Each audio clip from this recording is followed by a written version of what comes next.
Hey everyone, today I want to talk about how food and how God's food in particular affects our bodies.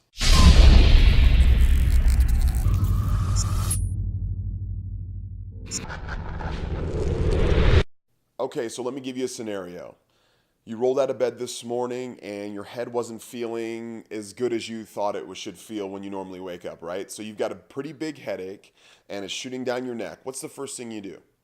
You probably stretch it out a little bit, maybe get a massage from your spouse to help loosen it up. But if the headache still persists, I'm willing to bet what you'd do. You'd probably head to your medicine cabinet and throw down an ibuprofen or a Tylenol or something like that to help relieve the pain, right? Exactly. Let me give you another scenario. Let's say you went out to eat and had some Thai food or some Mexican food or something ethnic that you're not used to eating, and it doesn't sit well right with your stomach. What do you do now? Probably you're going to feel a little bloated, maybe undo the top button of your pants, but I'm sure what you'll do next is probably head to the medicine cabinet for something like a Tums, maybe Pepto Bismol, or if it's heartburn related, maybe you'll go for something like a Zantac, some sort of antacid. Am I right? Yeah, I think a lot of us feel that way. I think a lot of us live our lives thinking that's normal. In fact, in America, it is normal. I saw a commercial some months back with two men standing at a hot dog stand, and one of them's got real tough heartburn. And so he goes for the hot dog anyway. And as he brings the hot dog to his mouth, the hot dog turns into kind of a little cartoon and starts talking to him like, no, don't eat me, right? And so what does he do? He goes into his bag and he grabs an antacid and pops it. And now that he pops it, he can eat the hot dog. How funny is that? That's how we've lived our lives. But what I'm here to tell you today is that that's not how your body was actually created to function. Your body wasn't created to fight back against you when you ate things. And a lot of it has to do, if not all of it has to do, with what we're eating. You see, our food's been manipulated and changed so much and processed so much now that when we eat it, it's not even the way it originally was created. Like a hot dog, it's been processed, it's been cured, there's been nitrates put into it, and you're eating something that's not even really closely resembling the animal that you ate it from. And so the foods we're eating are actually causing us harm. So I've got 3 ideas for you today that'll help you make better food decisions and enjoy the food that God created more closely to the way He created it rather than eating some of these processed foods. So here's my first tip. Eating food the way God originally created it is actually better for us because it helps us feel better. Now, I know that seems crazy in Western 2015, 2016, 2018, whenever you're watching this. I know that it sounds crazy to think about food actually making us feel better, but the truth is that food was actually created to give us nutrition and to make us feel good and perform well in our lives. It's actually what food's created for. So much of our world today is all about the quick pleasure of how quick our food can be prepared and how pleasurable the meal is to eat. When in fact, the food is actually supposed to build us up and make us better human beings. And so here's a few things to think about while you're eating your food. Remember my analogy about the 2 guys eating the hot dogs? Now, that guy's body was telling him not to eat that hot dog.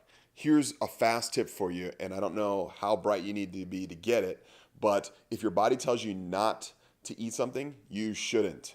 You should not use some sort of pill to be able to force a hot dog or a slice of pizza down your throat just because you want to eat for pleasure. Now, food was originally created the way God created it to build us up, to give us nutrition, and to allow us to perform well in our daily lives. But now in America, we eat food, 1, for convenience and how quick it is, and 2, for pleasure, how delicious it tastes. And we will do anything to be able to eat a delicious slice of pizza, even though our body says, listen, this is not something that I can handle. Another tip is to eat some food that's closer in quality to the way God actually made it. And that starts, in my opinion, with our meat source. You see, our meat source is so commercialized. We pump antibiotics and hormones into our animals, and then we eat them thinking that, wow, man, these are delicious animals. But what's happening is our body's being harmed. It causes stomach distress and it causes inflammation, which is the number 1 precursor to almost every major Western disease like Alzheimer's, dementia, diabetes, allergies. cancer. It absolutely kills us, but we eat these animals that cause this inflammation, and then we wonder why God would give us a disease. Here's the thing. We've got to try to eat closer to what God originally was intending us to eat. And so I would suggest things like grass-fed animals, because God originally created the cow to eat grass. And so God knows best. He's good, right, and perfect. He's smarter than we are. And so instead of pumping our cows full of hormones and growth hormone and antibiotics to keep them healthy and bigger and more profitable, we should just eat the cow, even though it's slightly smaller in its natural state, because it's more healthy for us, and it's going to pack other things like omega-3s in their fat sources. And so we can enjoy a nice fatty cut of grass-fed beef because it feels good for us. It's actually a positive for our bodies. The omega-3 content is high, and we'll be able to actually enjoy that animal, and it will make us feel good, which is something new probably for us in the West when it comes to eating. My second idea is that the way God created food is best for us and poses less health risk. Now, I've already touched on inflammation a little bit, but let me bring this home for you. Inflammation is the number one precursor to all major diseases here in the West. And I'm talking about the United States, Canada, Mexico, some of Western Europe. This includes things like cancer, diabetes, stroke, asthma, allergies, Alzheimer's, dementia, heart attack. I mean, the list goes on. And so we want to avoid inflammation as best we can. The problem is most Western foods that we've been eating are actually causing a great deal of inflammation. Things like grain-fed beef, like we talked about, things like farm salmon, things like crossbred grains. These things are actually harming our bodies. And so the best thing we can do is avoid things that are causing inflammation. God's food naturally is inflammation free. It's inflammatory free. So some of the vegetables and fruits and the grass-fed beefs and the wild caught fish that God has provided actually reduce inflammation with things like omega-3 and omega-6 fatty acids and things like turmeric and curcumin, some of these natural compounds that actually reduce inflammation. And so I would say we need to retract ourselves out of the world's idea of eating commercial food for economic reasons and eat God food for health reasons. And so I would definitely advise you to do some research. I'll include some resources below for you to sort through, but definitely pursue foods that are natural in their natural state that God created, because those will lead to better health. My last idea is that the way God created food is best for us because it actually does heal us when we're sick. Now, in America, we probably think these other cultures like Native Americans and Eastern cultures are a little bit primitive in their development, but they're onto some things with their healing. Now, they use things that are naturally occurring, things like aloe vera, plants, essential oils, things with fermented foods like kombucha, kimchi, sauerkraut, these types of foods and they all lead to healthier life and help us heal.